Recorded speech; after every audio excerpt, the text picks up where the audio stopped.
Los Angeles. You can get anything you want at Alice's restaurant. But it appears we've seen Arlo Guthrie tell us that in person for the last time. In lengthy posts on his Facebook page and website, the 73-year-old folk singer announced Friday he is retiring from performance immediately. Hess cancelled numerous shows he had planned around the country for the next year and said he won't be booking anymore. It's been a great 50+ years of being a working entertainer, but I reached the difficult decision that touring and stage shows are no longer possible, he said in the statement titled Gone Fishing. Guthrie did not respond to email and phone messages asking to elaborate but indicated in his statement that health issues played a major role. He said he'd suffered 2 strokes in recent years, including a serious one that hospitalized him for several days last year. The son of folk music legend Woody Guthrie rose to overnight fame in 1967 with the release of Alice's Restaurant Massacre, a hilarious 18-minute talking blues ballad about how his Thanksgiving Day 1965 rest for littering kept him out of the Army during the Vietnam War.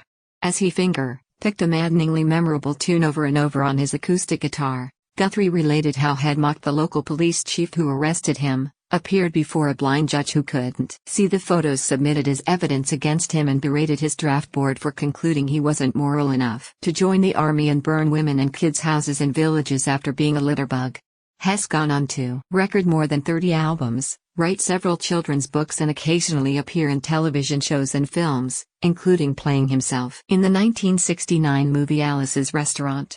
A folk singer's shelf life may be a lot longer than a dancer or an athlete, but at some point, unless you're incredibly fortunate or just plain wacko, either one or both, it's time to hang up the Gone Fishing sign, he said Friday.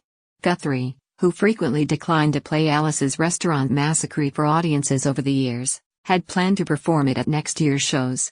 He had played it at New York's Carnegie Hall in 2019 at what had previously announced would be the last of his 50 Thanksgiving weekend shows at that venerated music hall. But the day before, ironically on Thanksgiving, he suffered the second and more severe of his strokes.